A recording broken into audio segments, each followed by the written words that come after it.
Les combles des morts de Ceylon.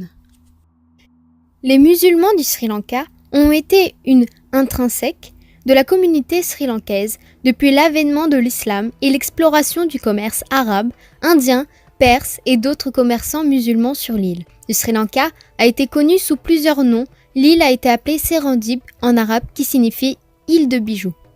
L'existence de l'île a été connue par les Arabes depuis une longue période. Il y a eu des musulmans au Sri Lanka depuis des millénaires. Les disques historiques indiquent la présence marchande arabe dans la ceinture costale de l'île, même avant l'origine de l'islam. On dit que les relations entre les commerçants arabes et les indigènes de l'île étaient extrêmement cordiaux. Au 1er siècle après Jésus-Christ, les Romains ont découvert la valeur marchande du Sri Lanka.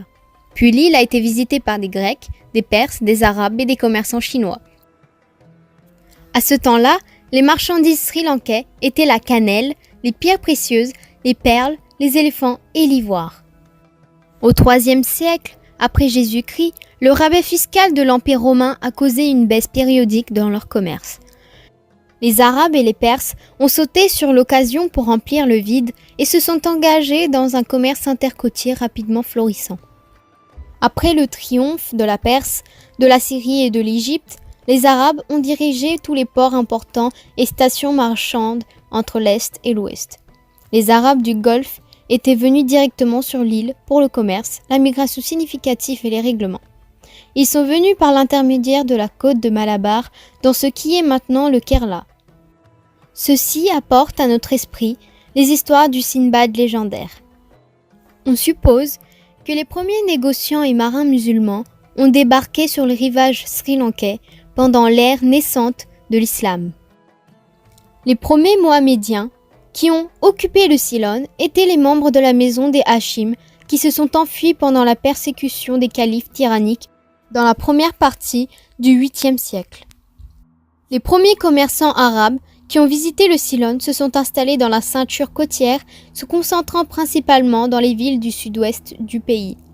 Cependant, les traces de liens arabes avec le Ceylon étaient évidentes bien avant que les chroniques ont été fermées. Sulayman, un commerçant arabe et un explorateur, raconte sa visite au Ceylon en 850 après Jésus-Christ. On mentionne un pèlerinage vers le sommet d'Adam. On ne peut pas penser à un arabe ignorant de la langue des habitants indigènes d'un pays, contrairement à ces gens à tous égards en ce qui concerne des habitudes, la douane, le régime et des observances, entreprenant un voyage long et périlleux dans le cœur d'un pays inconnu. Ceci suggère sûrement que les Arabes étaient dans le pays depuis quelque temps et on les a reconnus comme habitants du Ceylon et ils ont exercé l'influence, donc permis de voyager loin dans la sécurité et le confort. 50 ans plus tard, l'année 900 de notre ère. Il est relaté par un autre arabe nommé Abu Zaïd qui soutient des histoires de Cosma et Sulayman et décrit le port toujours florissant de Kala, maintenant connu comme Galles. Les narrations de Zaïd sont basées sur les expériences d'autres voyageurs, un de ceux qui était Ibn Wahab, qui a inclus Serendip dans ses voyages.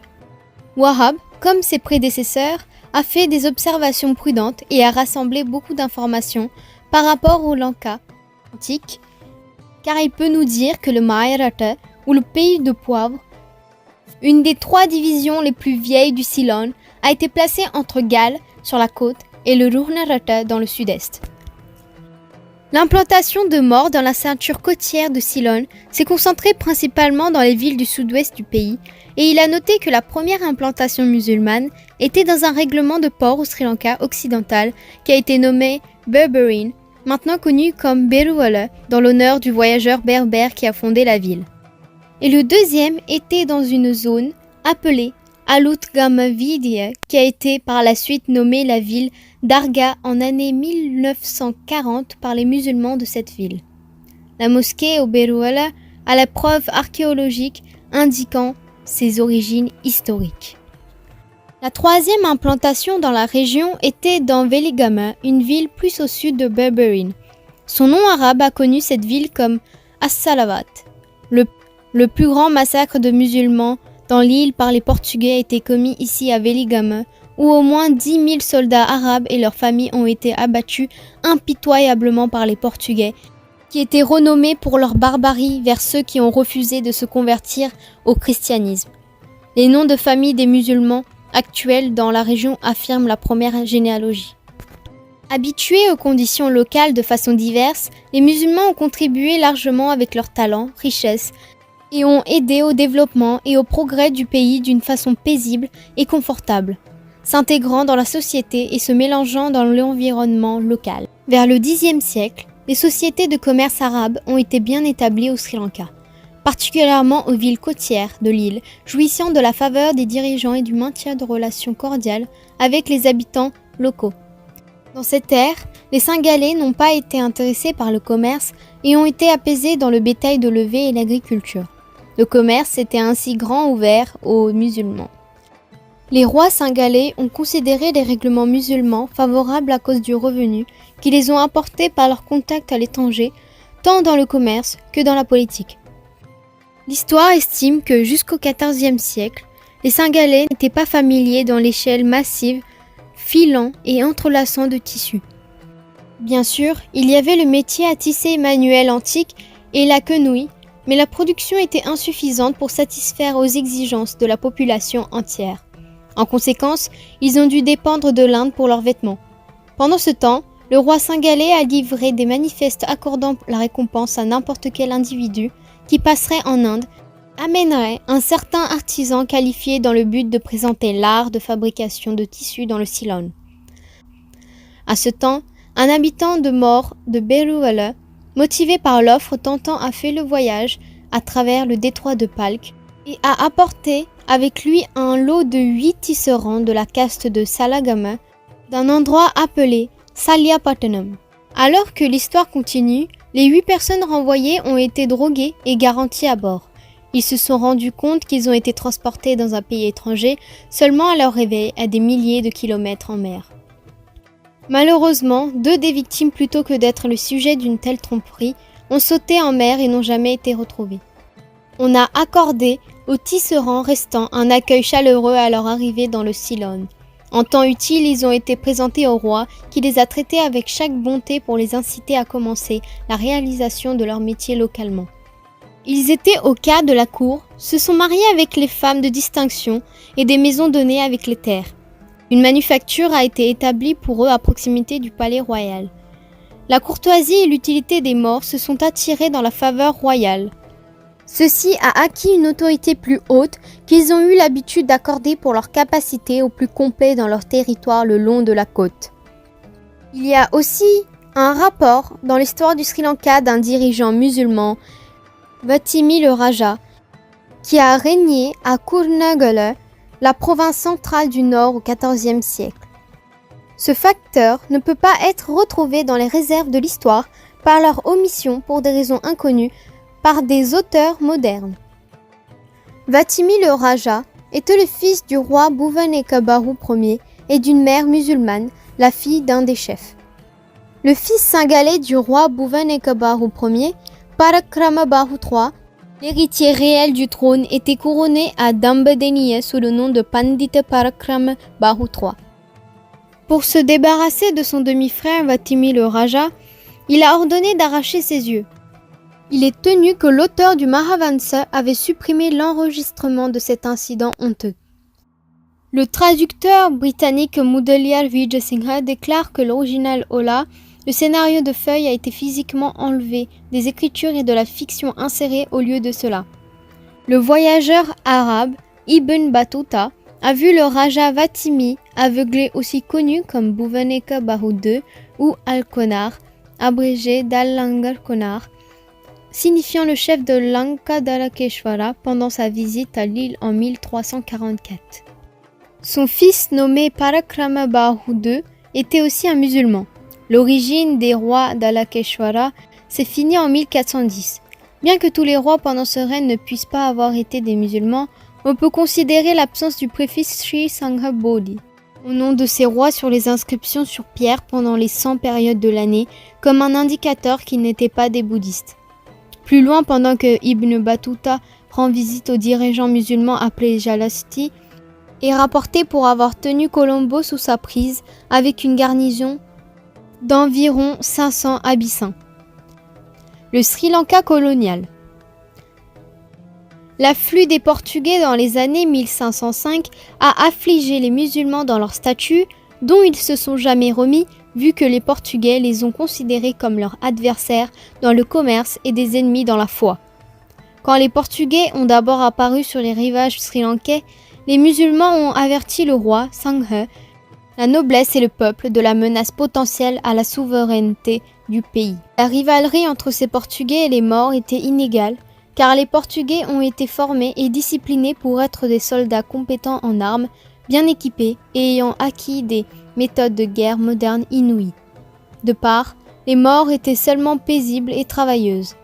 L'histoire nous montre que les Portugais ont essayé de prendre possession de Colombo, les musulmans se sont même fournis des armes à feu, se sont battus côte à côte avec les Cingalais et ont même utilisé leur influence avec des pouvoirs de l'Inde du Sud pour obtenir de l'aide militaire et assister les dirigeants cingalais. Les Portugais ont expulsé les musulmans de Colombo et ont interdit l'adoration d'une autre religion. Ils s'installent au Colombo et commencent une campagne vigoureuse de la croix. Les Maures ont été soumises à chaque torture et humiliation. Les Maures ont fait un effort énorme pour reprendre leur fort, continuant une attaque puissante gardant les étrangers absents pour peu de temps. Après un combat intrépide de la part des Maures, ils ont été forcés de réaliser leur défaite face à la supériorité des armes que les Portugais possédaient. Motivés par ce succès et crainte d'une attaque conséquente, les Portugais ont continué à ériger une usine et reconstruire le vieux fort debout des Maures. Le fort a été entièrement reconstruit en pierre.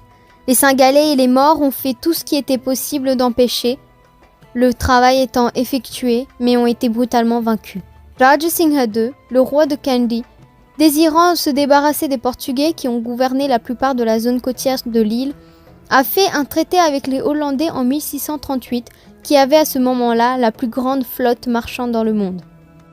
Les conditions principales du traité consistaient en ce que les Hollandais devraient livrer les zones côtières qu'ils captureront au roi Kandien et le roi devrait accorder un monopole aux Hollandais sur le commerce dans l'île entière. L'accord a été convenu par les deux parties. Cependant, la conséquence était seulement la substitution d'un pouvoir colonial à un autre. En 1660, les Hollandais ont contrôlé l'île entière, sauf le royaume de Kandy, et ce n'est qu'en 1656 que Colombo est tombé. Pendant la période hollandaise, les Malais forment un élément substantiel de la communauté musulmane en venant au Ceylon. Presque tous les premiers immigrants malais étaient des soldats affichés par l'administration coloniale hollandaise au Sri Lanka qui ont décidé de s'installer sur l'île. Plus d'immigrants ont débarqué, comme les prisonniers ou les membres de maisons nobles de l'Indonésie, qui ont exilé au Sri Lanka et ne sont jamais repartis. Quand les Hollandais ont capitulé aux Anglais, les soldats malais ont joint les troupes britanniques et se sont installés dans le Ceylon. Leur identité séparée a été préservée par la langue malaise, qui inclut de nombreux mots absorbés du Cingalais et la variante maure du Tamoul. Quand les Hollandais ont apparu et ont persécuté les musulmans dans leur règlement côtier, les musulmans ont couru au royaume kandien. Senerat et Raja Singha II ont installé ces musulmans dans la côte orientale. Les Hollandais qui ont supprimé ces dirigeants du littoral n'ont rien préparé pour donner aux musulmans, même pas une petite part de leurs gains commerciaux et des règlements annoncés pour les réprimer. Une loi a été passée interdisant la résidence des Maures dans le voisinage des villes de Galle, Matara et Veligame. C'était au moment où Galle était le port d'escale en chef pour l'île. Matara et Veligame étaient aussi des centres d'affaires importants. Les difficultés de cette loi forcée sur le commerce des Maures les affligeaient excessivement. Les Hollandais avaient un tact à ruiner les activités de leurs rivaux dans la mesure du possible, pendant plus de 140 ans. Les Hollandais, comme les Portugais, ont répété leurs tentatives infructueuses à prendre Kandy sous leur contrôle. Les Britanniques ont éjecté les Hollandais en 1796 et en 1802. Le Sri Lanka est devenu une colonie de la couronne. En 1815, les Anglais ont gagné le contrôle de Kandy. Ils n'ont pas suivi la politique de conversion abhorrente effectuée par les Portugais vers le christianisme. Ils n'ont pas été aussi durs que les Hollandais dans leurs exploitations financières. Autour de 1804, l'alliance entre le roi singalais et le gouvernement maritime a été si enfermée que l'on s'est attendu à une éruption d'hostilité.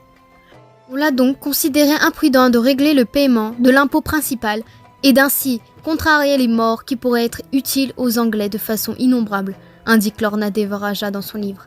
En Inde, les musulmans sont devenus une arme puissante dans les mains des Anglais, un allié qui pourrait être utilisé à leur avantage de saper le pouvoir et l'influence du roi de Kandy. La proclamation du gouverneur Frédéric North de 1799 préservant les lois applicables aux musulmans et le code de loi mohammedienne a effectué en 1806 était une tentative de convaincre les musulmans de leur identité séparée. Même l'abolition de la capitation sur des musulmans imposée par les Hollandais que le gouverneur North décrit comme un impôt oppressant et honteux sur une race travailleuse et n'ont pas été motivés par des considérations purement humanitaires.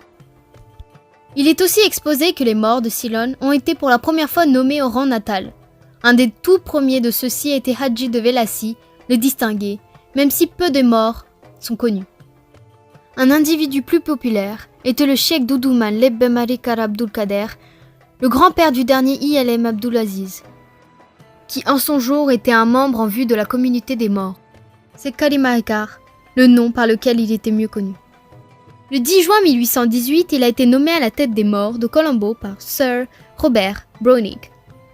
Plusieurs autres nominations ont suivi peu après et les morts ont été non seulement proclamés en tant que chefs dans les parties différentes des provinces maritimes, mais assignés aussi dans le service public. Comme mentionné dans la partie précédente, les musulmans dans les règlements côtiers ont couru au royaume kandien des Hollandais qui les ont torturés dans toutes les chaînes. Sénérat, 1604-1635, et Raja Simha II, 1635-1687, ont installé ces musulmans. Lorna Devaraja déclare qu'il est aussi possible que les musulmans qui négociaient dans le royaume au XVIIe siècle aient au moins été déjà associés aux Madij à l'époque quand les pêcheurs y ont été affiliés. Le roi singalais, dans sa capacité de responsable de l'ordre économique et social, avait le pouvoir d'assigner des fonctions économiques et de subvenir des terres s'il a jugé bon à un groupe de personnes étrangers ou indigènes et les incorporer dans le système Bada. Dans ce processus, les pêcheurs ont été absorbés dans la société singalaise, mais les musulmans n'ont pas été ainsi acculturés parce qu'ils se sont accrochés avec ténacité à leur foi, mais ils ont fonctionné techniquement comme un groupe de castes. Devaraja, page 88. Pendant le règne de Kirti Rajasinghe, le Cheikh Alim, un musulman, a été nommé Madij Bada, le département de transport, Nilamé, et après lui, son petit-fils Cheikh Abdul Kader a tenu le même poste. Plus tard, Makula Mohandiram était Madij d'Issave de 7 Corrales. Depuis que le département Madij a inclus Singalais et musulmans, ici nous trouvons un exemple de musulmans se levant au haut bureau d'autorité sur les Singalais par leurs associations avec le système Bada. Évidemment, la course et la religion n'avaient aucune conséquence sur les rendez-vous. Bien que l'on croie généralement que les musulmans sont versés seulement dans les arts de l'échange et le commerce, on verra qu'il y avait d'autres domaines dans lesquels ils ont excellé, dont un était la médecine. Dans certaines familles musulmanes sri-lankaises, ils avaient distingué des médecins parmi leurs membres, qui se sont levés à la prééminence dans la profession. De plus, les musulmans ont aussi fonctionné comme des tisserands, des tailleurs et lapidaires. Un médecin musulman, Sultan Quttiya, qui pratiquait à l'origine la médecine à Galle, a été invité au tribunal kandien, qui a été pris dans le service royal et donné des terres près de Gampele, où ses descendants ont vécu jusqu'à 1874 et ont été connus comme Galle Vedderale ou le médecin de Galle, bien que l'on ne puisse pas être sûr des nombres de personnes. Mais il est raisonnable de supposer qu'il y avait une dérive de musulmans au XVIIIe siècle. Ils ont fait le royaume kandien leur base et ont voyagé du nord au sud, aux fins du commerce quand les conditions n'étaient pas défavorables. La première génération d'immigrants a épousé des femmes kandiennes et leur progéniture qui a été invariablement socialisée comme des musulmans, intermariés entre eux, ou les nouveaux immigrants mariés de la même foi pour qu'avec chaque génération l'identité islamique soit maintenue et renforcée. Devaraja, page 97, page 123. Musulmans comme fonctionnaires dans le Dalada Maligava ou le temple de l'Adam. Les musulmans ont été impliqués dans le fonctionnement de Dalada Maligava. En 1872, le registre du mandat de service du quartier de Kandy a préparé et donné les noms de plusieurs musulmans qui occupaient des parts de service appartenant aux Maligawe en échange du service.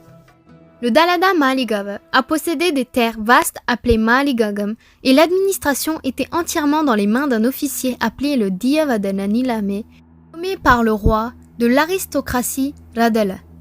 Ainsi, dans une économie en grande partie non monétaire, les services rendus aux Maligawe ont été payés par les subventions de terrain. On pourrait considérer la provision de sel et le poisson séché comme purement le service d'utilitariste rendu par les musulmans et n'impliquait aucune signification religieuse ou culturelle. Deux musulmans, Mohamed Lebbe et Oudoum Lebbe, ont occupé le Luludena Bangue, la part qui fournit du sel, du village de Palais Gampara, Karawat appartenant au Dalada Maligawe. Le service attaché à la part devait fournir le Maligawe de 20 mesures du bon sel propre pour le festival de Nouvelle Année. C'était clair que précédemment que les musulmans ont été impliqués dans les aspects administratifs et rituels du fonctionnement du Dalada Maligawe, Devaraja, page 103, page 107. La tradition connectée avec la mosquée de Kahatepitiye, près de Gampala, illustre plus loin la générosité des rois singalais vers les musulmans.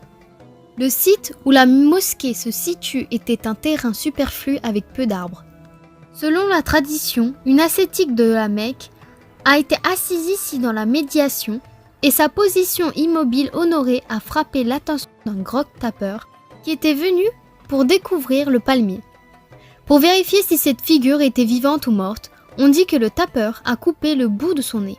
L'ascétique est resté immobile. Le matin suivant, le grog-tapeur a été stupéfié en voyant le morceau rattaché au nez.